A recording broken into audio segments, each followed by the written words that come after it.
বাংলাদেশের বাইরে পৃথিবীর বিভিন্ন প্রান্তে যেখান থেকে চ্যানেল দেখছেন আপনাদের সকলকে সাদর আমন্ত্রণ তৃতীয় মাত্রা দেখবার জন্য।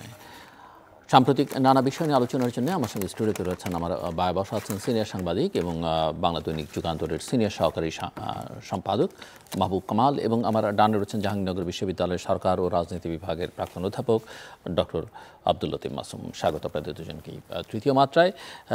আপনারা লক্ষ্য করেছেন যে বাংলাদেশ জাতীয়তাবাদী দল বিএনপি ফেব্রুয়ারি মাসে মাঠে নামার কর্মসূচি ঘোষণা করেছে দ্রব্যমূল্যের ঊর্ধ্বগতির প্রতিবাদ সহ অন্যান্য বিষয় নিয়ে, নির্বাচন এবং অন্যান্য বিষয় নিয়ে। অন্যদিকে আওয়ামী লীগ তাদের ভেরিফাইড ফেসবুক পেজে কর্মসূচি ঘোষণা করেছে যে এই সরকারের পদত্যাগের দাবিতে এবং নির্বাচনের দাবিতে ফেব্রুয়ারি মাসে 16 এবং 18 তারিখে অবরোধ এবং হরতালের কর্মসূচি।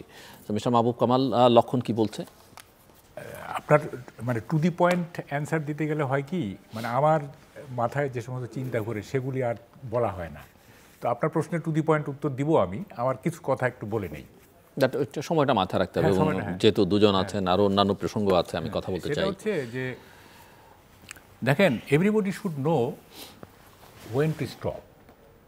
একটা ছোট গল্প বলে নেই। এক ছেলে সেতার বাজানো শিখছে, তো তার বাবা এক ওস্তাদের কাছে গিয়ে বলতেছে যে ওস্তাদ দেখেন তো আমার ছেলেটা কতটা ভালো বাজায়। তো ছেলেটা বাজাচ্ছে কিন্তু আর থামে না। তো বাজানো অবস্থাতেই তার বাবা ওস্তাদকে জিজ্ঞেস করলো, আচ্ছা কেমন বাজায়? তো ওস্তাদ বলতেছে যে ভালোই তো বাজায়, কিন্তু থামতে জানে তো? থামতে জানে কি না? We must all know when to stop. এবং সবাই দেখেন যারা পার্সোনালিটিওয়ালা লোক, সচিন টেন্ডুলকার বলেন, মোহাম্মদ আলী ক্লে বলেন, সবাই কিন্তু আর্লি রিটায়ারমেন্ট নিয়ে নিছেন। এখন ধরেন আমার ডিমেনশিয়া হইল, আপনি কি আমাকে আর ডাকবেন? আমি স্মৃতিভ্রষ্ট হয়ে গেলাম, আপনি তো ডাকবেন না, তখন তো আপনি আমাকে স্টপ করে দিবেন, তাই না? You must know when to stop. আমরা তো এই যে ছাত্র সমাজ বলেন বা অভ্যুত্থানকারীরা বলেন, তারা তো থামছেন না, মানে থামছেন না। হ্যাঁ, বিশেষ করে ছাত্ররা, মানে তারা কি এইটা অনন্তকাল ক্যারি ফরওয়ার্ড করে নিয়ে যাবেন তাদের যে এখনকার যে অবস্থা? দেখেন, ছাত্র সমাজের আমি অনেক চিন্তা করে বের করছি, সেটা হচ্ছে যে ছাত্র সমাজ বেসিক্যালি একটা স্ট্রাইকিং ফোর্স বেসিক্যালি। এবং এই স্ট্রাইকিং ফোর্সটা কখন কাজ করে, কতগুলি পার্সপেক্টিভে এটা কাজ করে। যেমন একটা হচ্ছে যদি দেশটা কলোনি হয়, তাহলে কলোনিয়াল রুলের বিরুদ্ধে তার স্ট্রাইকিং ফোর্স হিসেবে থাকতে পারে। যেমন আমরা পাকিস্তানি কলোনিয়াল রুলের বিরুদ্ধে 69 মুভমেন্ট ছাত্ররা করছে। আচ্ছা, 2 নম্বর হচ্ছে যদি দেশটায় টেরেনি থাকে, স্বৈরতন্ত্র থাকে, গণতন্ত্র থাকে না, তখন স্ট্রাইকিং ফোর্স হিসেবে ওই টেরেনির বিরুদ্ধে তারা যুদ্ধ করে। যেমন 90-তে আমরা ছাত্ররা করছি, আপনার 2024-এও আমরা করছি। আরেকটা হলো যে ছাত্রদের উপরে যদি কখনো মানে এমন কিছু চাপিয়ে দেওয়া হয় যেটা তারা মানতে চায় না, তখন হতে পারে। যেমন কোরিয়াতে আমরা দেখছি যেটা কনস্ক্রিপশন, যে ছাত্রদেরকে আন্ডার কম্পালশন মিলিটারিতে নেওয়ার চেষ্টা করা হয়েছিল, তখন তারা প্রতিবাদ করছে। আরেকটা হইতে পারে ছাত্র সমাজ যদি সোসাইটিতে কোনো নিউ আইডিয়া সেট করতে চায়। হ্যাঁ, যেমন 60s-এ আমরা দেখছি যে ছাত্ররা পরিবেশবাদী, যুদ্ধবিরোধী তারা আন্দোলন করেছে। আর শেষ আরেকটা হচ্ছে যে যদি কোনো সোসাইটিতে আর্টিকুলেট মিডল ক্লাস না থাকে, যদি সিভিল সোসাইটি না থাকে, পলিটিক্যাল পার্টি না থাকে ভালো, তখন এনলাইটেন্ড গ্রুপ হিসেবে ছাত্ররা সামনে এগিয়ে আসে। যেটা আমরা দেখছি আসামে প্রফুল্ল মাহান্তের নেতৃত্বে ছাত্রদের যে আন্দোলন, এবং সেই আন্দোলনে ছাত্ররা জয়ী হয়ে প্রফুল্ল মাহান্ত চিফ মিনিস্টার হয়েছিল।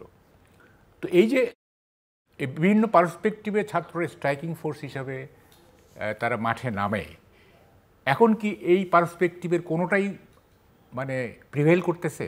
আপনার কি মনে হয়? It is neither A colony নর এ টিরানি। এইটা আপনার এখানে মিডল ক্লাস আছে, শিক্ষিত মিডল ক্লাস, যেমন আপনি একজন শিক্ষিত মিডল ক্লাস, এখানে সিভিল সোসাইটি আছে, এখানে পলিটিক্যাল পার্টি আছে, সবই আছে, কোনো ভ্যাকিউম তো নাই। তাহলে তারা কেন এটাকে ভ্যাকিউম মনে করে এটা ফিল আপ করতে চাচ্ছে? তারপর কোনো নিউ আইডিয়া যে সেট করবে সেটাও আমরা দেখছি না। তো ফলে এই যে মানে চলছে আর কি, হ্যাঁ, মানে এটা কখন শেষ হবে আমি ঠিক জানি না। এখন যেটা দরকার ছিল সেটা হচ্ছে 5ই আগস্টের পরে 7 দিনের একটা সেলিব্রেশন হইতে পারতো, এত বড় বিজয়, হ্যাঁ, 7 দিনের একটা সেলিব্রেশন হইতে পারতো, ছাত্ররা করতো। তারপরে they should have gone to their own institutions, যে লেখাপড়া এই সেই ইত্যাদি। কারণ আপনাকে তো রাজনীতি দেখেন, মানে আমরা কোথায় আছি, এগুলো তো আপনার অনেক সময় দরকার। এই 7 কলেজের শিক্ষার্থীরা কি বলতেছে যে তাদেরকে ইউনিভার্সিটি করতে হবে। দে ডোন্ট নো যে একটা কলেজও ইউনিভার্সিটির সমমর্যাদার হইতে পারে, যেমন ইম্পেরিয়াল কলেজ। আমার ইম্পেরিয়াল কলেজ, কিংস কলেজ। আমার ছোট ছেলের বউ স্ত্রী সেই ইম্পেরিয়াল কলেজে পিএইচডি করতেছে। এইটা এখন হার্ভার্ডকে ছাড়িয়ে গেছে ওয়ার্ল্ড র্যাঙ্কিংয়ে ইম্পেরিয়াল কলেজ। অথবা ধরেন যে কেমব্রিজের যে অ্যাফিলিয়েটেড কলেজগুলো, ট্রিনিটি কলেজ, এই যে নেহরু টিহরু সবাই তো এখানে পড়ছে। আচ্ছা, তারপরে ধরেন যে আমরা যখন বলি school of economics, London school of economics, তখন কি ওইটা আমাদের primary school? Is it hour primary school? এটা তো ইউনিভার্সিটি, অফকোর্স, তাই না? তারপর ধরেন যে আমরা যখন বলি স্কুল অফ থট, তার মানে কি এইটা একটা ইনস্টিটিউশন, এখানে এটা একটা মতাদর্শকে ধারণ করে, স্কুল অফ থট, এই মতবাদটা এই স্কুল অফ থট। সো এইটাকে ইউনিভার্সিটি নাম দিতে হবে, এইটার জন্য এত কিছু, হ্যাঁ এত কিছু, মানে অ্যাবসলিউট তারা কিছু জানেই না আসলে, দে নো নাথিং। মানে কতগুলি মানে অন্ধবিশ্বাস এবং কতগুলি মানে আবেগে তারা চলতেছে আর কি।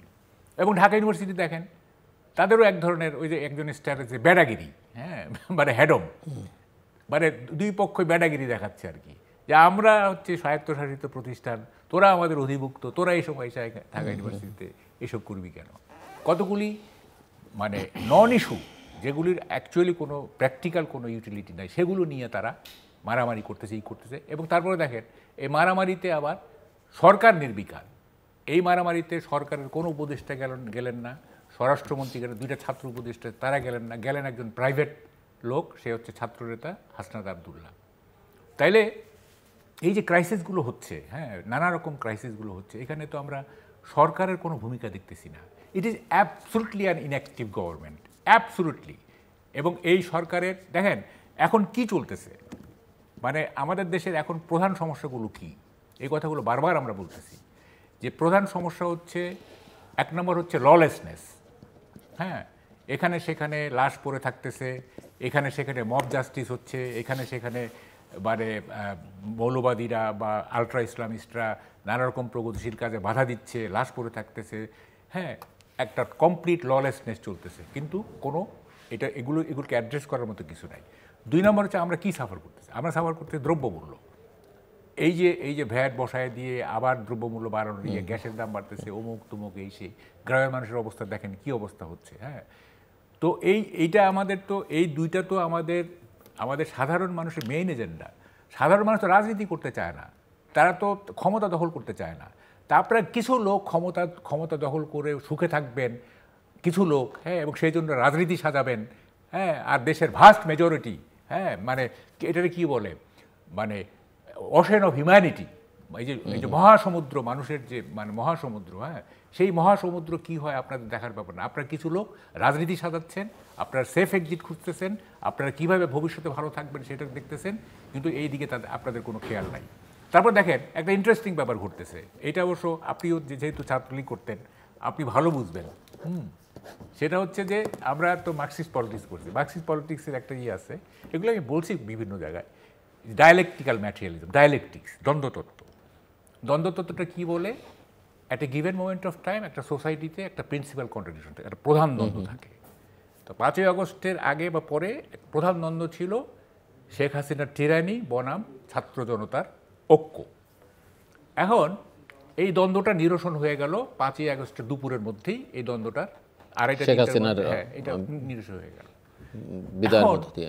ডায়ালেকটিক্স বলে যে সোসাইটিতে দ্বন্দ্ব থাকতেই হবে, তা না হলে সোসাইটি হাসপাস করবে, এটা বলে ডায়ালেকটিক্স। সোসাইটি হাসপাস, দ্বন্দ্ব থাকতেই হবে। তো যখন ওই দ্বন্দ্বটা নিরসন হয়ে গেল, তখন স্বাভাবিকভাবে ডায়ালেকটিক্সের নিয়মে অন্যান্য দ্বন্দ্ব মাথাচাড়া দিয়ে উঠবে, এটা কিন্তু স্বাভাবিক। এই যে দেখেন তখন অন্যান্য দ্বন্দ্ব শুরু হলো, বিএনপি ভার্সেস কেয়ারটেকার মানে ইন্টারিম গভর্নমেন্ট, জামাত ভার্সেস প্রগতিশীল, তো বৈষম্য বিরোধী ছাত্র সাথে বিএনপির অমুক তো নানা রকম আপনার কন্ট্রাডিকশন দেখা দিবে, এটা এটা সায়েন্স। এটা ডায়ালেকটিক্যাল ম্যাটেরিয়ালিজম যখন সোসাইটিতে অ্যাপ্লাই করবেন তখন এটা হয়ে যাবে আপনার হিস্টোরিক্যাল ম্যাটেরিয়ালিজম, মানে মার্কসিজম যেটা বলে, এটা দেখা দিবেই। মানে দ্বন্দ্ব ছাড়া সমাজ থাকতে পারে না, বিকশিত হয় না, এটা এক্সিস্টই করবে না। যেমন এইটা বস্তু, এইটার ভিতরে দ্বন্দ্ব আছে, তা না হলে এটা এক্সিস্ট করবে না। তাইলে এখন স্বাভাবিক নিয়মে একটু শেষ করে আনতে হবে, আমি বলতেছি, ওনার কাছে যাব। স্বাভাবিক নিয়মেই দ্বন্দ্ব থাকবে, আপনাকে তো এই দ্বন্দ্বগুলো হ্যান্ডেল করতে হবে, আপনাকে পজিটিভলি এই দ্বন্দ্বগুলো হ্যান্ডেল করতে হবে। যদি আপনি এই দ্বন্দ্বগুলো হ্যান্ডেল করতে না পারেন, তাইলে তো এই কন্ট্রাডিকশনটা কনফ্লিক্টের রূপ নেবে, এবং কনফ্লিক্ট যদি চরম আকার ধারণ করে তাহলে রক্তারক্তি হবে। আমি তো একটা রক্তাক্ত বাংলাদেশের ছবি দেখতে পাচ্ছি, আপনি পারছেন কিনা আমি জানি না। একটা বিশাল ক্যানভাস আমি দেখতে পাচ্ছি, যেখানে কতগুলি পরস্পর বিরোধী শক্তি রক্তারক্তি করতেছে। এই সিচুয়েশন কিভাবে এটাকে রোধ করা যায়, এইটা ভাবার এখন সবারই সময় আসছে। দিস থিংস ক্যানট গো। আমি আসবো আপনার কাছে, যদি আমার প্রথম প্রশ্নের কিছুটা ছোঁয়া আছে, কিন্তু যে আওয়ামী লীগ আন্দোলনের কর্মসূচি ঘোষণা করছে বা বিএনপি তাদের মাঠে নামছে, পরে আপনার কাছ থেকে শুনি। প্রফেসর ডক্টর আব্দুল লতিফ মাসুম, আপনি শুনছিলেন এবং আমার প্রশ্ন আপনাদের দুজনের কাছেই ছিল যে আওয়ামী লীগ কামব্যাক করবার চেষ্টা করছে, যদিও তারা নভেম্বর মাসের মাঝামাঝি সময় একটা কর্মসূচি দিয়েছিল, সেটাও সাকসেসফুল হয়নি। বিএনপি দীর্ঘদিন পরে আসলে তারা মনে করছে যে রাজপথে তাদের আসলে কর্মসূচি দেওয়া দরকার এবং এক ধরনের আন্দোলনের মানে মধ্যেই তারা প্রবেশ করতে চাইছে বলে মনে হচ্ছে বা আভাস পাওয়া যায়। তো যেমনটি বলছিলেন মাহবুব কামাল, অর্থাৎ প্রতিটি ঘটনা ব্যাখ্যা করার একটা তত্ত্ব থাকে। তো উনি মার্ক্সবাদী ব্যাখ্যায় গেলেন। মার্ক্সবাদী ব্যাখ্যায় আমরা জানি যে একটা থিসিস অ্যান্টিথিসিস সিনথেসিসের কথা আছে। যে কোনো একটি তত্ত্ব বা একটি ধারণা যখন জন্ম নেয়, তখন বিপরীতভাবে স্বাভাবিকভাবে আর একটা ধারণা জন্ম নেয় এবং শেষে একটা সিনথেসিস আসে, অর্থাৎ একটা সমন্বয় বা মানে একটা সমঝোতা আসে। তা আমি মাহবুব কামাল ভাইয়ের মতো অত হতাশ হতে চাই না, নেগেটিভভাবে দেখতে চাই না। বাংলাদেশে আমরা রাইট অর রং একটা পর্যায়ে একটা সমঝোতা বা একটি স্থিতি বা একটি গন্তব্যে পৌঁছবো, এরকম আশা ব্যক্ত করে আপনার 53 বছর পথ হেঁটেছে। 53 বছর পথে এটা খুব কষ্টের কথা যে রাষ্ট্রবিজ্ঞানের ছাত্র হিসেবে আপনিও জানেন যে আমরা এটাকে বলি ইনস্টিটিউশনালাইজেশন। আমাদের গণতন্ত্রটা ইনস্টিটিউশনালাইজেশন হয়নি, এখনও ট্রায়াল অ্যান্ড এররের মধ্যে দিয়ে চলছে। এটা আমাদের জন্য অত্যন্ত দুর্ভাগ্যজনক এবং সেটা কী সব কারণ আছে আমরা জানি। সব কারণ জনমনস্তত্ত্ব আছে, আমাদের ক্ষমতা প্রিয়তা, ক্ষমতা পাগলতা মানে আছে, এইসব ব্যাপার আছে। তো এখন যে অবস্থাটার কথা আপনি উল্লেখ করলেন, সেটা হচ্ছে একটা মানে একটা অদ্ভুত অবস্থা, যে অদ্ভুত অবস্থায় আমরা কেউ কেউ আশার আলো দেখছি এবং কেউ কেউ নিরাশার কথা বলছি এই সময়টায়। এখানে মানে কেউ কেউ তো ধরেন যারা কোনো না কিছুর সঙ্গে স্বার্থের দিক থেকে জড়িত, সাধারণ মানুষই আশার আলো দেখছে না, নৈরাশ্যের মধ্যে আছে। এরকমই আমার মনে হয়েছে যে সাধারণ মানুষ ক্রমশ হতাশ হয়ে যাচ্ছে। কারণটা হলো এই যে এখানে যে সময় স্টেক হোল্ডার্স আমরা বলি, যারা রাষ্ট্র ব্যবস্থায় কারক বা কার্যকারণ সূত্র ধরে যারা আগার, যেমন আজকে এই বাংলাদেশের ব্যবস্থায় অন্তর্বর্তীকালীন সরকার একটি প্রধান স্টেক হোল্ডার্স, তারা গভর্নেন্সকে মেনটেনেন্স করছেন, তারা গভর্নেন্স পরিচালনা করছেন। দ্বিতীয়ত আমরা দেখছি যে বিএনপি যে প্রধান রাজনৈতিক দল, এবং তারা নিজেরাই বলছেন যে গভর্নমেন্ট ইন ওয়েটিং, তারা অপেক্ষমান সরকার। এটাও তো আসলে একটি সত্য কথা। আবার তৃতীয়ত যে ছাত্ররা রক্ত দিয়েছে, যারা ছাত্ররা তাদের ত্যাগ তিতিক্ষার বিনিময়ে আমরা এই দ্বিতীয় স্বাধীনতা অর্জন করেছি, তাদেরও একটি ভূমিকা থাকবে এবং অন্যান্য stake holders, political parties, civil society. আপনি কি মনে করেন গোটা ছাত্র সমাজ একই মতের? তো এইটাই হচ্ছে মানে একই মত ধারণ করে কিনা, একই রকমের স্বপ্ন দেখে কিনা, একই পথ তাদের কিনা? যে জুলাই আগস্ট বিপ্লবের মাধ্যমে ছাত্র জনতার যে ইস্পাত কঠিন ঐক্য রচিত হয়েছিল, সেটি এখন সেখানে একটি ভাঙনের সুর। আপনারা সাম্প্রতিক সময়ে প্রধান বিরোধী দল বিএনপি বনাম বৈষম্যবিরোধী ছাত্র আন্দোলনের যে বিভেদ বা বিতর্ক লক্ষ্য করছেন, এটা আমাদের জন্য কোনো সুখকর সংবাদ নয়। সত্যিকার অর্থে আমরা যারা নাগরিক সাধারণ, দেশকে ভালোবাসি, দেশের ভবিষ্যৎ চিন্তা করি, তাদের জন্য উদ্বেগের কারণ। তো একই সাথে দেখেন আপনি যে এই উদ্বেগের সুযোগটা নিচ্ছেন আমাদের প্রতিপক্ষ পতিত স্বৈরাচার। যে পতিত স্বৈরাচারের কথা বলার সাহস থাকার কথা নয়, তারা বিবৃতি দিচ্ছে, তারা কর্মসূচি ঘোষণা করছে। এটা আমরা মনে করি যে সমাজের এই যে দ্বৈততা সৃষ্টি হয়েছে, এই যে মানে মাহবুব কামাল যথার্থভাবে বললেন যে এই ছাত্র সমাজের যে ভূমিকা, যে কাম্য ভূমিকা থাকা উচিত ছিল, সেটি কাম্য ভূমিকা না হয়ে যদি আরেকটু বেশি হয়, তো আমরা এই সমাজ তো তাদেরকে সেভাবে দেখে না। ছাত্র তো ছাত্রই। তো এটা প্রফেসর মোহাম্মদ ইউনূসকে ধন্যবাদ দিতে হয় যে তিনি এই প্রথমবারের মতো ছাত্রদেরকে স্টেক হোল্ডার্স বানালেন, তাদের গভর্নেন্সের সিস্টেমে তারা অংশীদার হলো। কিন্তু তাদেরও একটি আমরা তো বাংলাদেশের সমাজে এভাবে আমরা বলি যে সীমাবদ্ধতা মেনে নিতেই হবে। As a political scientist, history কি বলে যে ছাত্রদের দ্বারা পরিচালিত সরকার বা দেশ, ইতিহাস কি বলে, কতটা সফল বা রেকর্ড বুক কি বলে? মানে যথার্থভাবেই আমরা বলতে পারি, আমি কোনো দেশের উদাহরণ আমাদের চোখের সামনে উদাহরণ আছে সেটা বলতে চাইছি না, বাট আমি সামগ্রিকভাবে ইতিহাস থেকে মানে মাহবুব কামাল যথার্থভাবে সুন্দর করে বলেছেন যে স্ট্রাইকিং ফোর্স, এবং রাষ্ট্রবিজ্ঞানে বলি আমরা অ্যানোমিক ফোর্স।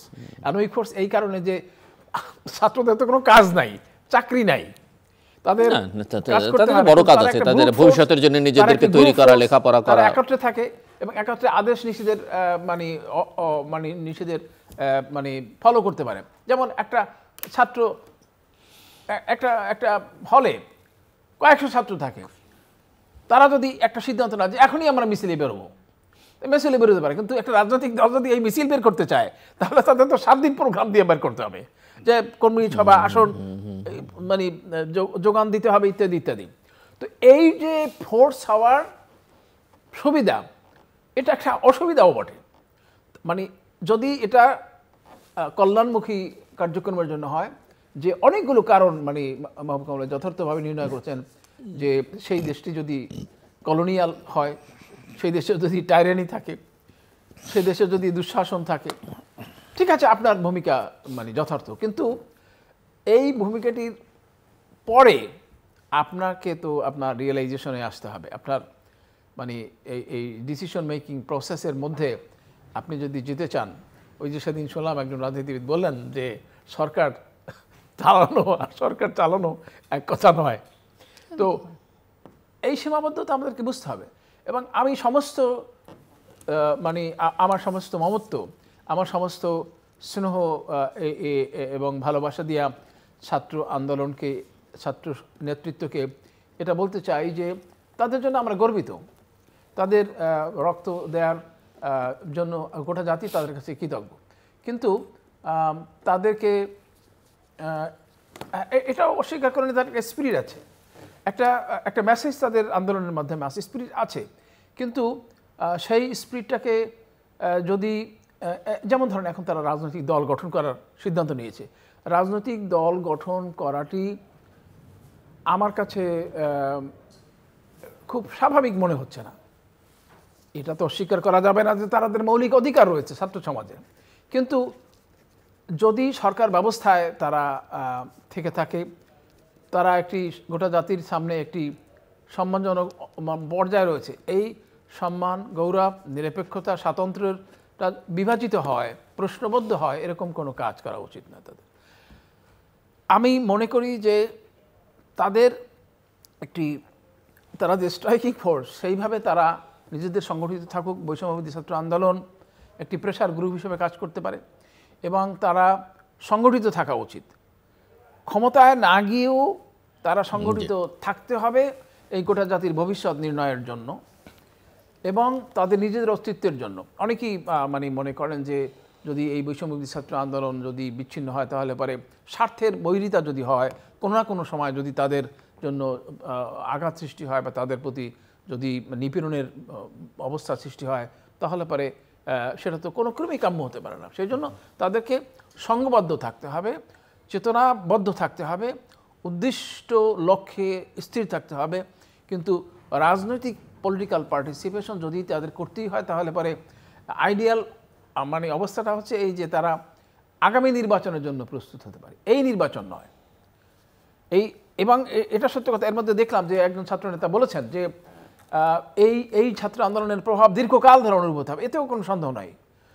তারা আমরা দেখলাম যে শ্রীলঙ্কায় এই যে এখন যে সরকার আছে সেটাই মানে সেটাই আপনি কিভাবে বলেন? আমরা মাহবুব কামাল এই জায়গায় আমার সঙ্গে হয়তো তার মতামত আমি শুনতে চাইব যে এই ছাত্র নেতৃবৃন্দ ইতিহাসটা যখন বর্ণনা করেন ৭১-২৪ মাঝখানে কিন্তু ৫৩ বছর অনেক কিছু ঘটেছে, ৯০-এর মতো একটা অভ্যুত্থান ঘটেছে এবং সেটাও কম গুরুত্বপূর্ণ ছিল না বাংলাদেশের দেশে। তার জন্য হয়তো ২৪-এর মতো রক্ত দিতে হয়নি, কিন্তু ধারাবাহিকভাবে প্রচুর ছাত্র তরুণ রক্ত দিয়েছে। সেটা তাদের কোনো আলোচনার মধ্যেই নেই।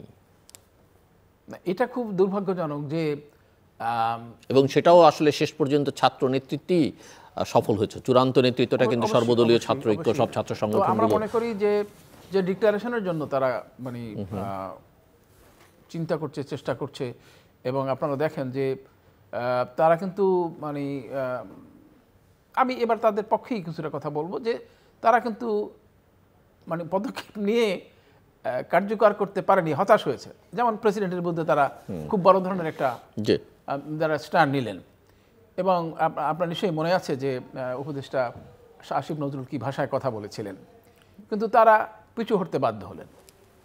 দ্বিতীয়ত আওয়ামী লীগ নিষিদ্ধের প্রশ্নটি যেটা আসলো, তারা এখনো কিন্তু সেই স্ট্রাইক সেটা বলবে, আমিও তাদের সমর্থন করি, কিন্তু প্রধান রাজনৈতিক দল বিএনপি সেটার বিরোধিতা করছেন না, যে কোনো কারণে হোক, মানে কৌশলগত কারণে হোক বা আইনগত কারণে হোক, তারা সেটা করতে পারছেন না। তারপর আপনারা এই যে ঘোষণাপত্র, আমি আসছি আবার আপনার কাছে, এই তিনটি বিষয়, ঘোষণাপত্রের বিষয়ে মানে ছাত্ররা মানে রাজনৈতিক ভবিষ্যৎ রাজনৈতিক শক্তিকে বিশ্বাস আস্থা নিতে পারছে না বলে তারা মনে করছে যে তারা একটি ডিক্লারেশনের মাধ্যমে জাতির ভবিষ্যৎ করণীয় নির্ধারণ করবে। কিন্তু সেখানেও কিন্তু তারা খেয়াল করেন ৩১শে ডিসেম্বরের মধ্যে তাদের কর্মসূচি ঘোষণা করার কথা, কিন্তু সেখানেও তারা মানে সফল হতে পারলেন না। প্রফেসর ইউনূস যথার্থভাবে বা কৌশলগতভাবে বুদ্ধিমত্তার সাথে হস্তক্ষেপ করলেন যে তারাই ১৫ তারিখের মধ্যে ঘোষণা করতে বললেন, কিন্তু তাও কিন্তু হয়নি। অর্থাৎ তাদের হতাশ হওয়ার যথেষ্ট কারণও আছে। মিস্টার মাহবুব কামাল, আপনি শুনছিলেন অনেকগুলো প্রসঙ্গ, এবং আমার প্রশ্ন ছিল যে প্রধান দুটো দল ফেব্রুয়ারি মাসে তাদের কর্মসূচি নিয়ে মাঠে নামছে, সেটা পরিস্থিতিকে যদি আপনি বলেছেন যে আপনি সামনে রক্তাক্ত বাংলাদেশে দেখতে পাচ্ছেন, আমরা একটু সময় বেশি দিয়ে ফেলছেন। আমার মনে হয় সময়টা আমার কাছে মোটামুটি সমান। শুনেন, আপনি প্রথমেই বললেন যে আপনি অতটা হতাশাবাদী নন। দেখেন, আপনি কিন্তু আলটিমেটলি হতাশাই প্রকাশ করেছেন, ছদ্মবেশে হতাশা। এটা ইংরেজিতে বলবো অপটিমিজম ইন ডিসগাইজ প্যাসিমিজম। আপনি কিন্তু আসলেই হতাশ, কিন্তু আপনি ছদ্মবেশে আপনি আশাবাদী হচ্ছে, এমনটি নাও হতে পারে। না, আমি বলছি এটা সুরটা বুঝে গেছি আমি। সুরটা, আপনার সুরের প্রতিধ্বনি তো আমার কানে লাগছে। You are pessimistic, you are not optimistic. আপনি এক ধরনের পয়েন্ট নিতে চাচ্ছেন। যাই হোক, এটা আমি একটু কঠিন করে বললাম। দেখেন, আমি আগেই বলছি যে ছাত্ররা হচ্ছে ক্রাইসিস মুহূর্তের স্ট্রাইকিং ফোর্স, ঠিক আছে, ক্রাইসিস মুহূর্তে। এখন এরা একটা পলিটিক্যাল পার্টি করতে যাচ্ছে, এবং তাও দেখেন মানে এগুলি কি বলবো, ভোটারের বয়স ১৭ করার চেষ্টা হচ্ছে। আমরা জানি যে আমাদের আইন বলে ১৮ বছর পর্যন্ত সবাই শিশু। ১৭ বছরের একটা শিশু যখন ভোট দিবে, তার জাজমেন্টটা কি প্রপার হবে? ১।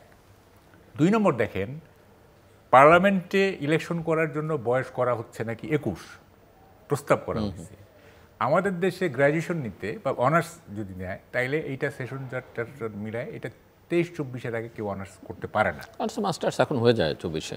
যাই হোক, তাইলে আপনি কনকারেন্টলি আপনি ছাত্রও থাকবেন, কনকারেন্টলি আপনি এমপিশিপও করবেন। যদি ২১ বছরের একজন ছাত্র যদি ইলেকশন করে জিতে যায়, জিতবে না এই ব্যাপারে আপনি নিঃসন্দেহ থাকেন। রাজনীতি এবং নির্বাচন দুটা খুব আলাদা জিনিস, খুবই আলাদা জিনিস। বিশাল মিটিং করলেন আপনি, যেটা 91-এ আমরা দেখছি, আওয়ামী লীগের বিশাল বড় বড় মিটিং, কিন্তু দেখা গেল যে বিএনপির কোনো মিটিং মিছিল নাই, বিএনপি জিতে গেল। এটা রাজনীতি দিয়ে নির্বাচন বোঝা যাবে না। এবং আমি বলতেছি আপনাকে, এই যে ছাত্ররা না, যারা রাজনীতি করতেছে, আওয়ামী লীগের এবং বিএনপির, আওয়ামী লীগের কথা বাদ দেন, বিএনপির সবচেয়ে যে খারাপ লোকটা, তার সঙ্গে জিতে আসুক যে কোনো কনস্টিটিউয়েন্সিতে। এই যে ছাত্র যে রাজনীতি করতে, বলছেন ছাত্রদের যে কেউ বিএনপির সবচেয়ে খারাপ লোকের সঙ্গে জিতে আসুক, জিতে আসুক, আপনি চ্যালেঞ্জ, হ্যাঁ জিতে আসুক, দেখি নির্বাচন এত সোজা না। বাংলাদেশটাকে তো 53 বছর যাবৎ দেখতেছি। আপনার কক্সবাজারের যে বদি, ইয়াবা এবং তার মতো ক্রিমিনাল আপনার খুব কমই আছে বাংলাদেশে, অথচ সে নির্বাচনে ফেয়ার নির্বাচন দেন, সে জিতে যাবে। এই হচ্ছে বাংলাদেশ। এই দেশের মানুষকে তো আমরা চিনি। সুতরাং এইসব বলে লাভ নেই যে আমরা ইলেকশন করে মানে ক্ষমতা দখল করে ফেলবো। দেখেন, উভয় সংকটে আছে গভর্নমেন্ট, উভয় সংকটে। একটা হচ্ছে যদি ছাত্রদেরকে জিতিয়ে তাদের দ্বারা সরকার গঠন করতে চায়, তাইলে ইলেকশন ম্যানিপুলেট করতে হবে। আর ইলেকশন ম্যানিপুলেট করলে আন্তর্জাতিকভাবে মারাত্মকভাবে ঝুঁকিতে পড়বে সরকার।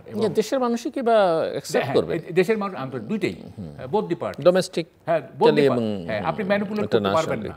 আপনি ম্যানিপুলেট করলেই আপনি হাসিনার সমকক্ষ হয়ে যাবেন, হাসিনার প্যারালাল হয়ে যাবেন। তাইলে আপনি যদি ম্যানিপুলেশন না করেন, তাইলে তো ছাত্ররা জিততে পারবে না। তাইলে এই যে শ্রম দেওয়া হচ্ছে, এই যে পরিশ্রম, এই যে এইটার অর্থটা কি?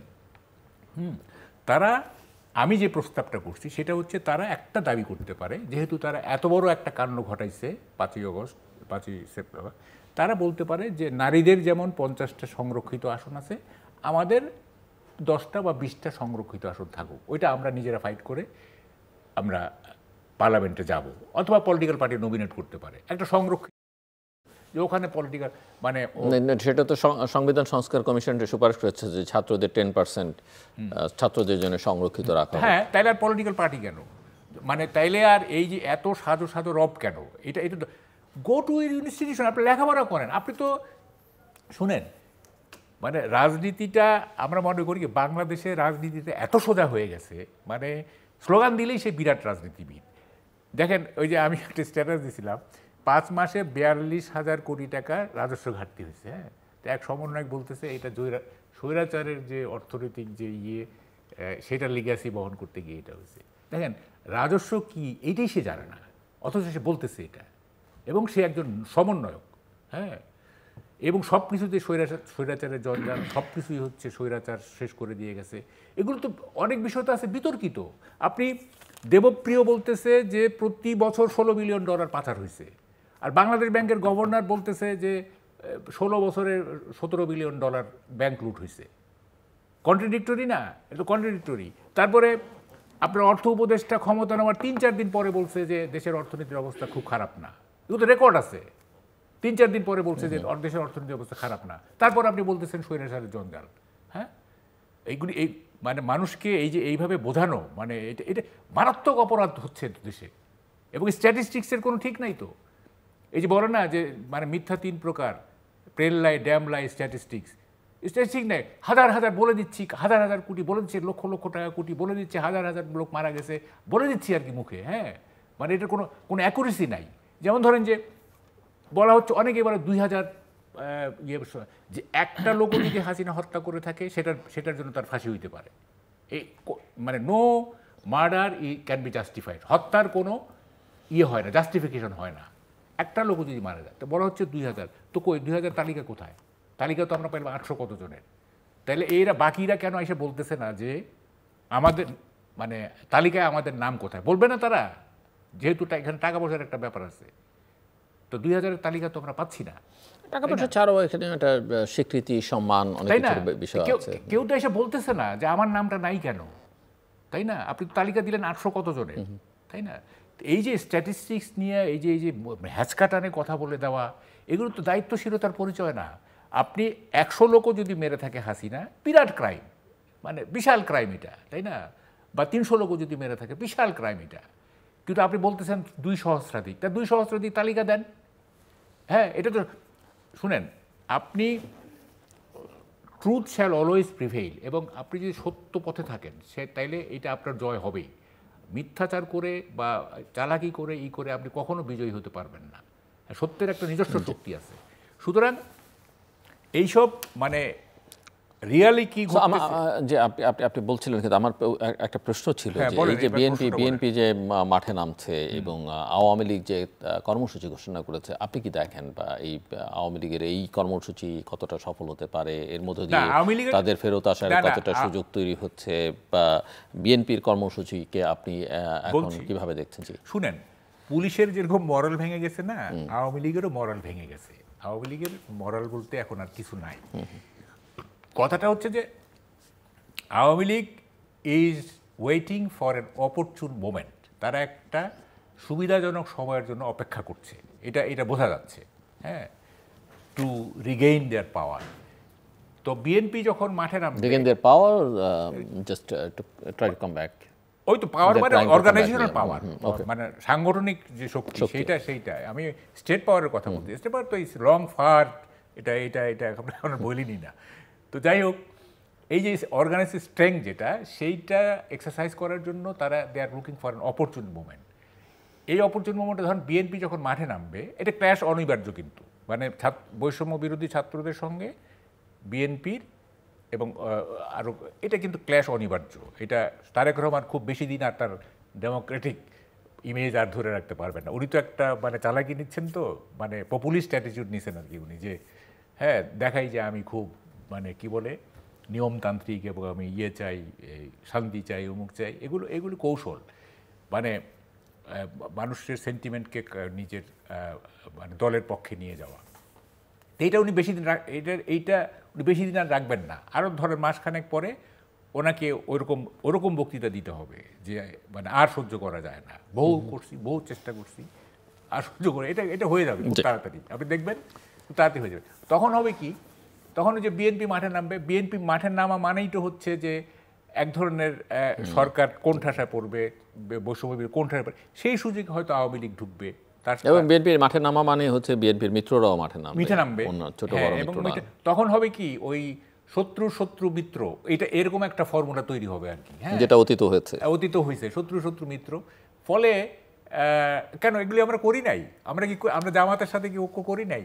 আমরা কি জাতীয় পার্টির সাথে ঐক্য করি নাই? ওগুলো জাতীয় পার্টি তো তিরানি, জামাত তো অ্যান্টি লিবারেশন ফোর্স, তাদের সাথে ঐক্য করি নাই। ফলে নেসেসিটি নোজ নো ল, এবং আপনার পলিটিক্স এবং লাভ এই দুইটাতে কোনো আইন নাই। প্রফেসর আব্দুল লতিফ মাসুম, আপনি বলবেন। এবং এই আলোচনার মধ্যে যেহেতু আমরা ছাত্রদের নিয়ে প্রসঙ্গটা আলোচনা করছি, তাদের একটা দাবি, মানে আমি আবারও বারবার পরিষ্কার করি, ছাত্রদের নাম নিয়ে একটা অংশ বা সামনে যারা কথাবার্তা বলছেন বা নেতৃত্বে আছেন বা সরকারে আছেন, তারা ছাত্র সংসদগুলো নির্বাচন চাইছেন যত দ্রুত, জাতীয় সংসদ নির্বাচনের আগেই, এবং একই সঙ্গে স্থানীয় সরকারের নির্বাচনও তারা চাইছেন। আপনি কি মনে করেন? এই তাদের চাওয়াটা অস্বাভাবিক না। আমি চাওয়ার মধ্যে আমি বলছি এটা পরিষ্কার, যেটা জাতীয় সংসদ নির্বাচনের আগে না, জাতীয় সংসদ নির্বাচনের আগে তারা যে দাবিটি তুলছে, ছাত্র সংসদ নির্বাচনের ব্যাপারটা সহনীয় বা গ্রহণযোগ্য হতে পারে, কিন্তু স্থানীয় সরকার নির্বাচন করতে গেলে নানা ধরনের কৌশলগত, ব্যবস্থাপনাগত, নীতিগত সমস্যা অবতীর্ণ হবে, সমস্যার মোকাবেলা করতে হবে। তো আর ছাত্র রাজনীতি সম্পর্কে, মূল ছাত্র রাজনীতি সম্পর্কে আমার একটি কথা আছে, সেটা হচ্ছে এই যে আপনারা লক্ষ্য করেছেন যে এই অভ্যুত্থানের পরপরই ছাত্রদের তরফ থেকেই, এই বৈষম্যবিরোধী ছাত্র আন্দোলনের তরফ থেকেই আবেদন, আহ্বান, দাবি উত্থাপিত হয়েছে যে দলীয় শিক্ষা প্রতিষ্ঠানে দলীয় ছাত্র রাজনীতি বা ওই লেজুর ভিত্তিক ছাত্র রাজনীতি বন্ধ করতে হবে। আমি কিন্তু একজন শিক্ষক এবং একজন নাগরিক হিসাবে মাহবুব ভাইয়ের সাথে অন্তত এই পয়েন্টে একমত যে নির্বাচিত হলে বা আরও দিন গেলে এই সংঘাত ক্রমতরভাবে মানে শিক্ষা প্রতিষ্ঠানগুলো ছড়িয়ে পড়বে। সুতরাং এই সময়টাতেই সিদ্ধান্ত নিতে হবে যে ছাত্র রাজনীতি শিক্ষা প্রতিষ্ঠানে নিষিদ্ধ হতে হবে।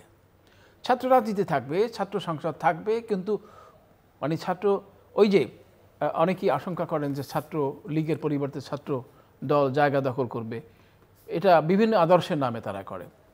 তো ইসলামের নামে তারা কথা বলে, তারা সমাজতন্ত্রের নামে কথা বলে, তারা জাতীয়তাবাদের নামে কথা বলে। আসলে এই তন্ত্রমন্ত্রগুলো হচ্ছে হাতিয়ার, আসল কাজ হচ্ছে ক্ষমতায়ন বা মানে কোনো ক্ষেত্রে ছাত্র ইডিওলজিক্যাল বিষয় সেগুলো চর্চা করবে না, তারা এগুলো নিয়ে বিতর্ক করবে না। ওই কথাটুকু আমাদের কথা যেটি ছাত্ররা রাজনীতি করবে, আদর্শিক আন্দোলন করবে, যেসব বর্ণনা করলেন ভাই, সেটি সবটাই সত্য।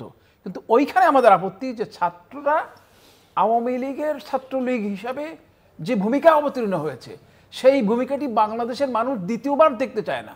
সেই কারণেই শিক্ষা প্রতিষ্ঠান ভিত্তিক ছাত্র, আজকেও আপনি দেখেন ঢাকা বিশ্ববিদ্যালয়ের 78.8% ছাত্র রাজনীতি চায় না, এরকম একটি রিপোর্ট এই কয়েকদিনে প্রকাশিত হয়েছে সংবাদপত্রে। তার মানে হচ্ছে এই যে ছাত্র রাজনীতি থাকবে, রাজনীতি চর্চা তো আমাদের সবাইকেই করতে হবে, এবং একদল ছাত্র তো বেরিয়ে আসতে হবে ভবিষ্যৎ নেতৃত্বের জন্য। সে কারণে তো আমরা তো ছাত্র রাজনীতি নিষিদ্ধ করতে চাই না, নিষিদ্ধ করতে চাই ওইটুকু যে একটি রাজনৈতিক দলের অঙ্গ সংগঠন হিসাবে তারা ক্যাম্পাসে কার্যক্রম পরিচালনা করতে পারবে না। ছাত্র সংসদ নির্বাচন হবে, হ্যাঁ আদর্শিক অবস্থান থাকবে, সেটা একটু একটু একটু ঘরের মধ্যে থাকুক, একটু সময়সীমার মধ্যে থাকুক। আপনি আওয়ামী লীগের ছাত্রলীগ, জাতীয়তাবাদী দলের ছাত্রদল, জামায়াত ইসলামীর ছাত্র শিবির, এই বিষয়টা উজ্জ্বল থাকবে, তাহলে একটা সংঘাতের পরিবেশ কমে আসবে। হ্যাঁ থাকবে, কিন্তু আমাদের একটি সময়সীমা এবং নীতিমালার মধ্যে অগ্রসর হতে হবে। সেটা যদি হয় তাহলে পরে ছাত্র রাজনীতি যেভাবে ছিল সেভাবে অগ্রসর হবে। এবার আসি আপনার এই যে সংঘাতময় পরিবেশে এখন যে সংঘাতটি হচ্ছে, আপনারা জানেন স্থানীয় পর্যায়ে গ্রাম অঞ্চলে কোনো শাসন নেই। সেখানে আমি আমার গ্রাম থেকে ফিরেছি কয়েকদিন আগে, সেখানে এই যে আমরা আগে দ্বৈত শাসনের কথা শুনি নাই, দ্বৈত শাসন 3 রকমের শাসন আমরা দেখে আসছি। ইভেন দেন একটা কথা বলি, নীতিগতভাবে কিন্তু কথাটা সঠিক। তোফায়েল সাহেবের যে স্থানীয় সরকার কমিশন যেটা বলেছে যে এই নির্বাচনটি স্থানীয় সরকার পর্যায় থেকে ইউনিয়ন কাউন্সিল নির্বাচন থেকে শুরু করে একেবারে জাতীয় নির্বাচন পর্যন্ত সমস্ত নির্বাচনই একটি অন্তর্বর্তীকালীন সরকার, তত্ত্বাবধায়ক সরকারের অধীনে, যেটা আমরা আশা করছি তার অধীনে হবে, এতে কোনো সন্দেহ নেই। কিন্তু এই পর্যায়ে এখন এই বাংলাদেশে দাবি দুরকম। সমস্ত রাজনৈতিক বিরোধী দলগুলো, বিএনপি বাদে সমস্ত রাজনৈতিক দলগুলো বলছে যে তারা জাতীয় নির্বাচনের আগে স্থানীয় নির্বাচন করবে। তো স্থানীয় নির্বাচন করলে তাদের সুবিধাটা কি?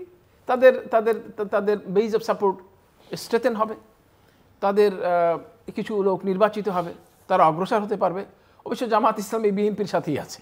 বিএনপি বলেছে যে নির্বাচন হতে হবে জাতীয় নির্বাচনের পরে, জামাত ইসলামী বলেছে নির্বাচনের পরে।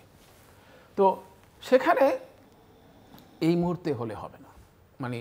আমাদের সামনে এই যে সংস্কার, আমাদের সামনে যে রাজনৈতিক বিভাজন, আমাদের সামনে যে ছাত্র নেতৃত্বের কর্তৃত্ব বিবাদের দ্বন্দ্ব, এই মুহূর্তে স্থানীয় সরকার নির্বাচন হলে সেটা যথার্থ হবে না। তবে আবার ওই একই কথা বলছি যে ভবিষ্যৎ নির্বাচনগুলো যেন তত্ত্বাবধায়ক সরকারের অধীন হয়, সেটা আমরা করতে পারি। আর আমি আবার বলছি, আমি হতাশ নই। আমি মনে করি যে কথাগুলো আমরা তত্ত্ব কথায় বলি যে একটি বিরোধ থিসিস, তারপরে অ্যান্টিথিসিস এবং সিনথেসিস অবশ্যই অর্জিত হবে। সেখানে আপনি যদি ছাত্র আন্দোলনকে যদি থিসিস বলেন, তারপরে অ্যান্টিথিসিস রাজনৈতিক দল, এবং সিনথেসিস হলো ভবিষ্যতে এই অন্তর্বর্তীকালীন সরকারের অধীনে ব্যানারে ব্যবস্থাপনায় একটি স্থায়িত্বশীল সমঝোতা এই অনুভূতি হবে, এবং আমি সেই সমঝোতার সম্ভাবনা লক্ষ্য করি। মাহবুব কামাল। হ্যাঁ দেখেন, আমি সাধারণত আমি টক শোগুলোতে রিপিট করি না, কিন্তু আপনার এখানে কিছু কথা রিপিট করতে হচ্ছে এই কারণে যে আপনার শোয়ের ভিউয়ার বেশি, তো এই কথাগুলি আমি আগেও বলছি, যে কারণে রিপিটেশন হয়ে যাচ্ছে কিছু কিছু জিনিস। দেখেন, যে কথাটা উঠছিল, পলিটিক্যাল মাইন্ড এক জিনিস, পলিটিক্যাল অ্যাক্টিভিস্ট হওয়া এক জিনিস। ছাত্রদের পলিটিক্যাল মাইন্ড অবশ্যই থাকতে হবে। পলিটিক্যাল মাইন্ড ছাড়া একজন লোক কখনোই আধুনিক হইতে পারে না। অবশ্যই। যেমন আমার 2 ছেলে, ওদের পলিটিক্যাল মাইন্ড আছে, কিন্তু দে আর নট পলিটিক্যাল অ্যাক্টিভিস্ট। তাদের সাথে আপনি রাজনীতি নিয়ে কথা বলেন, আপনি তার সঙ্গে কথা বলে মজা পাবেন, কিন্তু তারা অ্যাক্টিভিস্ট না। ছাত্রদের প্রত্যেককেই পলিটিক্যাল মাইন্ড থাকতে হবে, প্রত্যেকেরই। তা নাহলে তারা আধুনিক মানুষ হতে পারবে না। কিন্তু দ্যাট ডাজ নট নেসেসারিলি মিন যে তারা সবসময় রাস্তায় থাকবে। তাদের জায়গা হচ্ছে এডুকেশন ইনস্টিটিউশন দেখেন, এটা হাইটেকের যুগ। এইখানে আপনার যদি লেখাপড়া না থাকে, আপনার যদি সেই ধরনের অ্যাপটিটিউড না থাকে, আপনার সেই ধরনের আন্ডারস্ট্যান্ডিং লেভেল যদি বেশি না থাকে, আন্ডারস্ট্যান্ডিং লেভেল কখন হয়? আপনি যখন লেখাপড়া করবেন। না থাকে আপনি তো এই গ্লোবাল ভিলেজে আপনি তো অ্যাডাপ্ট করতে পারবেন না নিজেকে। আমরা তো একটা জেনারেশনকে ধ্বংস করে দিচ্ছি। আপনি কি এটা বুঝতেছেন? আপনি এটা বুঝতেছেন না। দীপুমণি কতগুলি কারিকুলাম দিয়ে শিক্ষা ব্যবস্থাকে 40% ধ্বংস করে দিয়ে গেছে, বাকি 60% ধ্বংস করতেছে বর্তমান সরকার। আমি অ্যাসার্ট ধ্বংস করে দিচ্ছে। তার এই যে ছাত্র সমাজকে শিক্ষা বিমুখ করে তোলা, রাজনীতি প্রিয় করে তোলা, হ্যাঁ, এটা ভয়ানক অপরাধ। এবং দেখবেন আমরা তো বেশি দিন থাকবো না, আমাদের নেক্সট জেনারেশন দেখবেন কী ধরনের মানে নাগরিক হিসেবে গড়ে ওঠে। এবং দেখেন মানে উইদাউট নোয়িং এনিথিং মানে রাজনীতি করতেছে সবাই। নাসিরুদ্দিন সাহেব বলছেন কি দেখেন, খুব ইন্টারেস্টিং, বলতেছে যে এই সংবিধান নাকি একদলীয়। আরে সংবিধান কখনো একদলীয় হয়? এটা তো গ্রামাটিক্যালি ভুল। আচ্ছা ধরে নিলাম এই সে বলতে চাইছে যে এই সংবিধান এক দলকে প্রমোট করে। ৭২ কনস্টিটিউশন তো মাল্টি পার্টি সিস্টেমের পক্ষে। এইটা একদলীয় করছে বঙ্গবন্ধু 75-এ বাকশাল করার মধ্য দিয়ে, 4th অ্যামেন্ডমেন্টের মাধ্যমে। এইটাও বেশি দিন টিকে নাই, 2-3 বছর পরে জিয়াউর রহমান আবার এটাকে মাল্টি পার্টি সিস্টেম করছে। এখন যে সংবিধান সেটা তো মাল্টি পার্টি সিস্টেমের গভর্নমেন্ট। উনি বলতেছেন এটা একদলীয় শাসনতন্ত্র, একদলীয় মানে কি সংবিধান। How funny! হ্যাঁ, বর্তমান যে এখনকার কনস্টিটিউশন তো মাল্টি পার্টি সিস্টেমের পক্ষে। এবং 72 কনস্টিটিউশন তো মানে one of the most Democratic constitution of the world. হ্যাঁ, সেইটা নানা রকম সংশোধনীর মধ্য দিয়ে এটাকে ডিস্টোর্ট করা হয়েছে। এটাকে নানা রকম, যেমন 15th অ্যামেন্ডমেন্ট একটা ডিস্টোরশন, 4th অ্যামেন্ডমেন্ট একটা ডিস্টোরশন, 8th অ্যামেন্ডমেন্ট, এগুলো ডিস্টোরশন করা হয়েছে। এটা তো 72 কনস্টিটিউশনের দোষ না। 72 হ্যাঁ, 72 কনস্টিটিউশন আপনি দেখেন, এটা মোস্ট ডেমোক্রেটিক। তো এটা বলতেছে যে এটা নাকি একদলীয় সংবিধান। কত বড় হাস্যকর আর কি। তো এই যে মানে আর কতগুলি জিনিস তো মানে আমার মাথায় ঢুকে না আর কি। হ্যাঁ, মানে বলতেছে যে বিএনপি 1-11 আনতে চাচ্ছে। আরে বিএনপির 1-11 সময় খালেদা জিয়া অ্যারেস্ট, 1-11 সময় ক্যান্টনমেন্টে তারেক জিয়াকে মেরে পুটে তার মানে কোর ভেঙে দিয়ে তাকে দেশ ছাড়া করলো। বলতেছে যে বিএনপি নাকি 1-11 আনতে চাচ্ছে। আপনি চিন্তা করে দেখেন, মানে একটা কথা তো লজিক থাকতে হবে, তাই না? আন্দাজে বলে দিচ্ছে এবং তাদের সমর্থকরা এগুলো বিশ্বাস করতেছে, তাদের করছে, ফলোয়ার আছে তাদের। হ্যাঁ, হোল নেশন ইজ ইনস্যানিটি, একটা উন্মাদনায় চলে গেছে পুরো দেশ। হ্যাঁ, এবং এখানে যারা সুস্থ চিন্তা করে, যারা মানে দেশকে রিয়েলি ভালোবাসে, তাদের কোনো জায়গা নাই এখানে। Sharply divided. আপনি একবার 100% হইতে হবে আপনাকে 99% হলে চলবে না। একেবারে শতভাগ বলতে হবে যে মাহফুজ আলমের মতো নেতা নাই, নাহলে বলতে হবে জিয়াউর রহমান, তারেক রহমানের মতো নেতা নাই, অথবা বলতে হবে সজীব ওয়াজেদ জয়ের মতো নেতা নাই। এই তাদের কোনো ভুল ত্রুটি থাকতে পারে না। দে আর অ্যাবভ অল মানে কি আর্থলি মানে ডিভাইসেস। তাদের কোনো মানে ফেরেশতা তুল্য আর কি তারা। এবং এই জায়গায় চলে গেছে দেশ। এখানে মানে আমি একটা জিনিস আমার মাথায় ঢুকে না, মানে প্রফেসর ইউনুস, হ্যাঁ, গ্লোবালি অ্যাকসেপ্টেড একটা এত বড় একটা মানে সম্মানী লোক, সারা পৃথিবীতে যাকে সম্মান করে, উনি জিনিসগুলি বুঝতেছেন না। উনি জিনিসগুলি বুঝতেইছেন না দেশটা কোথায় চলে যাচ্ছে। হ্যাঁ, বুঝতেইছেন না, নাকি বুঝেও মানে না বুঝার ভান করতেছেন, নাকি উনি এটাই চান, হ্যাঁ, যে শেখ হাসিনার বাংলাদেশকে আর রাখবো না, এটাকে ধ্বংস করে দিব, এটা শেখ হাসিনার বাংলাদেশ। আমার তো তাই মনে হচ্ছে। হ্যাঁ, যে শেখ হাসিনার বাংলাদেশকে রাখবোই না।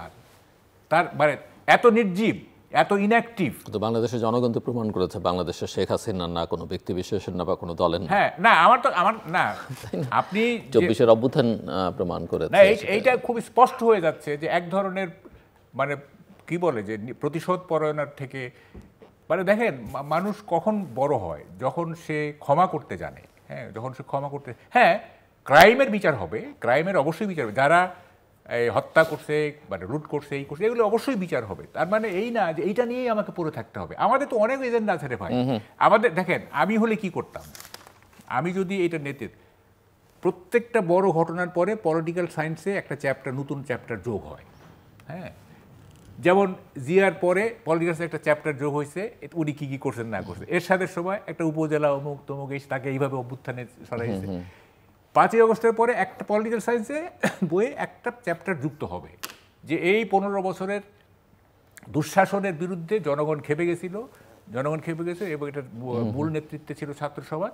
এইভাবে পতনটা হয়েছে। একটা চ্যাপ্টার নতুন করে মানুষ পড়বে, মানে পলিটিক্যাল সায়েন্স এবং ইকোনমিক্স। যেমন ইকোনমিক্সে প্রতি বছর বাজেটের পরে একটা চ্যাপ্টার যুক্ত হয় যে এই বাজেটে কি, প্রত্যেকটা বড় ঘটনার পরে একটা চ্যাপ্টার একটা যুক্ত হবে, সেটা থাকবে। কিন্তু এইটা সর্বস্ব হয়ে গেলাম, মানে 5ই আগস্ট সর্বস্ব হয়ে গেলাম, সব জায়গায় দেখবেন আপনি, হ্যাঁ সব জায়গায় দেখবেন যে এইটা ছাড়া কোনো কথা নাই। ইভেন বিএনপিও মানে এটা ছাড়া কোনো কথা নাই। তার মানে কি, মানে আমরা কি, মানে আমাদের ভবিষ্যৎ বলে কিছু নাই, ফিউচার বলে কিছু নাই। আমি আসছি প্রফেসর আব্দুল লতিফ মাসুম, আমরা একটু শেষের দিকে ক্লোজিং রিমার্কস। আমি বিনীতভাবে মাহবুব কামাল ভাইয়ের সাথে দ্বিমত পোষণ করি। প্রথম কথা হলো যে আগস্ট বিপ্লবের মাধ্যমে এটা কিন্তু একটা বড় ধরনের আশাবাদ তৈরি হয়েছে, একটা যেটাকে আমরা সিনথেসিস বলি, বা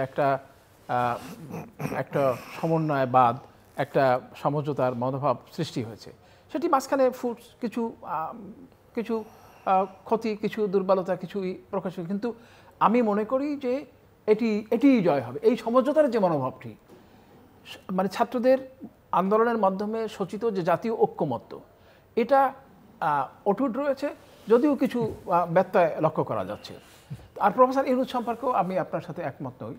তো আমি মনে করি যে প্রফেসর ইউনূস একটা ভালো মানুষ, এবং মানে ওই যেটা আমি বলতে চাই, আপনার সাথে একমত হয়েই আমি বলতে চাই যে ওনার হয়তো একটা ফাদার ফিগার টাইপ, মানে একটা ক্যারেক্টার আছে। যেমন আমরা অনেক সময় কঠিন করে কথা বলতে পারি না, মানে সন্তান খুব নাইভ, খুব সরল লোক, ঠিক আছে, আই এগ্রি। খুব নাইভ, কিন্তু নাইভ দিয়ে দেশ চলে না। না, সেটা মানে রাজনৈতিক দলগুলোর যে অবস্থান এখন লক্ষ্য করা যাচ্ছে, সেই রাজনৈতিক দলগুলো মানে অনুভব করবে যে একটি রাজনৈতিক ঐক্যমত্য দরকার। যেমন তারেক রহমান বলেছেন ইতিমধ্যে যে জাতীয় সরকার গঠিত হবে। জাতীয় সরকার গঠিত হওয়ার অর্থটা কি? যে তিনি আগে 2024 সালের 7ই জানুয়ারি নির্বাচন আগে বলেছিলেন যে নির্বাচন পরবর্তী হারু পার্টি নিয়েও জাতীয় সরকার হবে, যারা তিনি বলেছেন যারা আন্দোলন সংগ্রামে ছিলেন তাদের সবাইকে নিয়ে জাতীয় সরকার করবেন, নির্বাচনে বিজয়ী হলে তারা। এখন আমার ধারণা ছিল যে তিনি হয়তো বর্তমান বাস্তবতা সেটি আর নিয়ে এগোবেন না, কিন্তু তিনি তো বলছেন যে জাতীয় সরকার হবে, এবং এটা একটা দূরদৃষ্টি সম্পন্ন সিদ্ধান্ত। বা আমরা দেখি যে শ্রীলঙ্কা বর্তমানে আপনি জানেন যে একটি জাতীয় সরকার রয়েছে। পৃথিবীর বিভিন্ন দেশে ক্রাইসিসের সময় এই জাতীয় সরকার হয়। আজকে যদি জাতীয় সরকার হয় তাহলে পরে বিএনপি, মানে জামাত,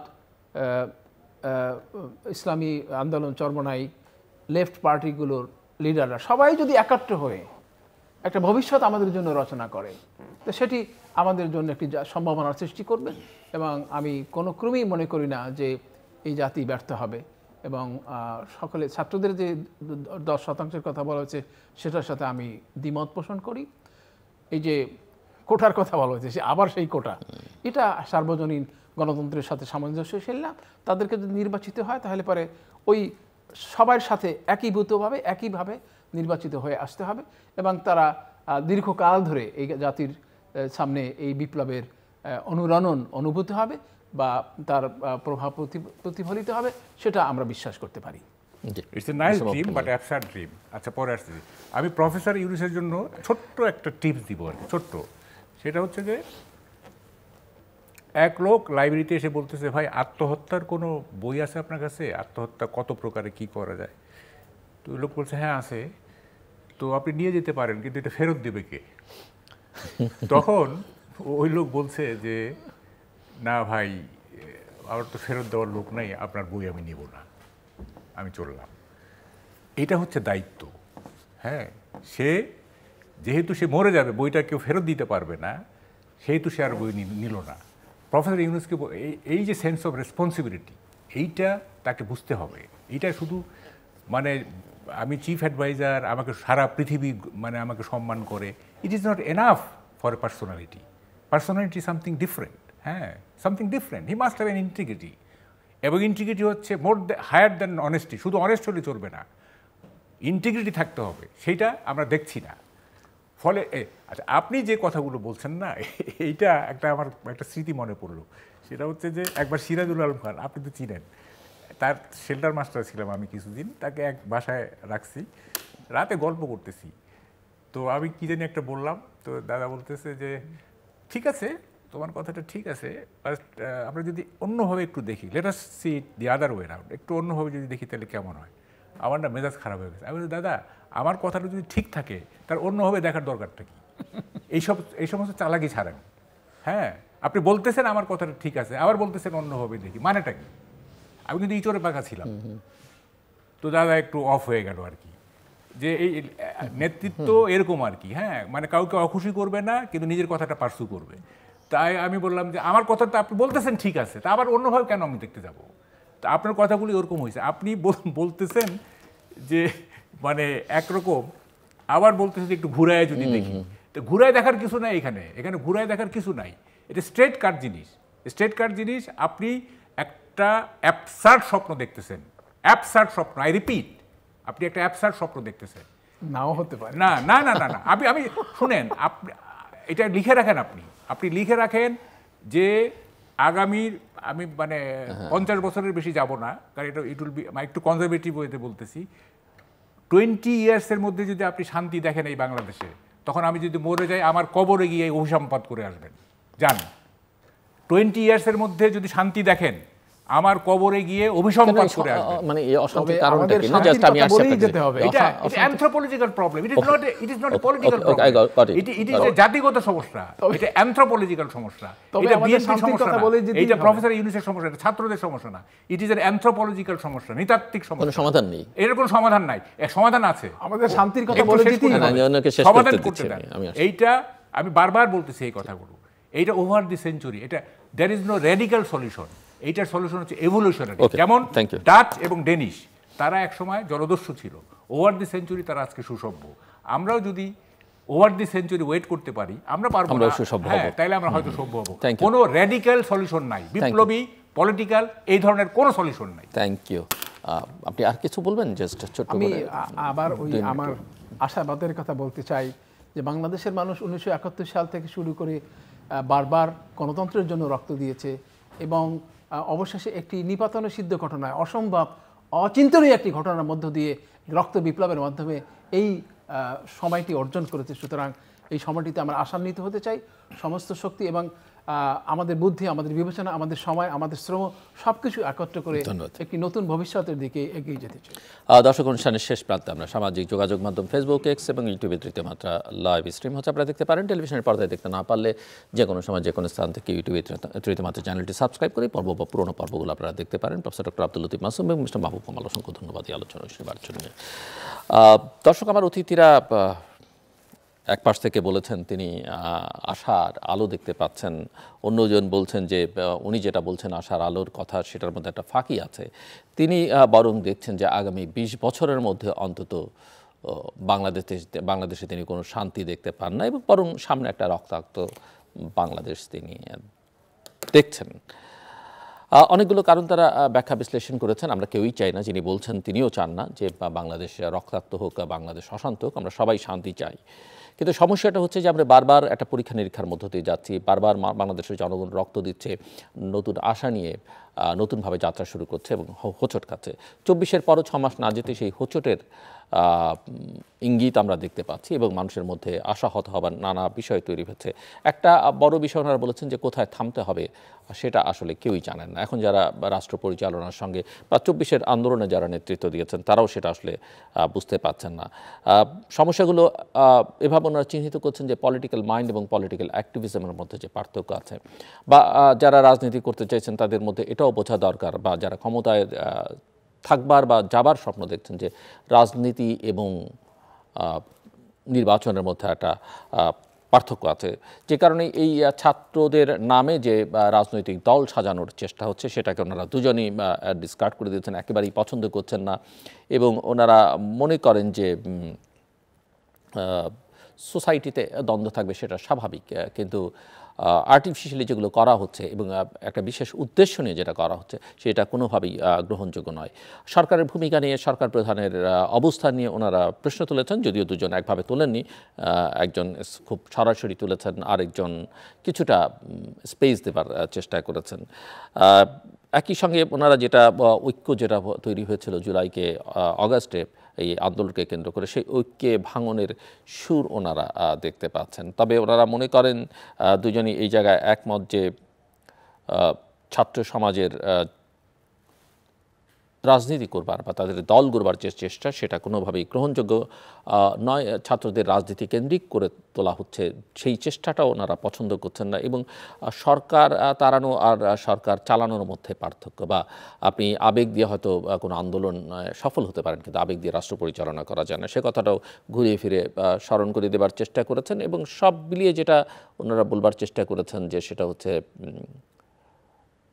রাজনীতিটা আসলে রাজনীতিবিদদের, রাজনৈতিক দলগুলোকে করতে দিতে হবে, এবং তার জন্য বাংলাদেশের সামনে এই মুহূর্তে আমরা কিছু কিছু আন্দোলনের ঘোষণা বা আভাস ইঙ্গিত পাচ্ছি।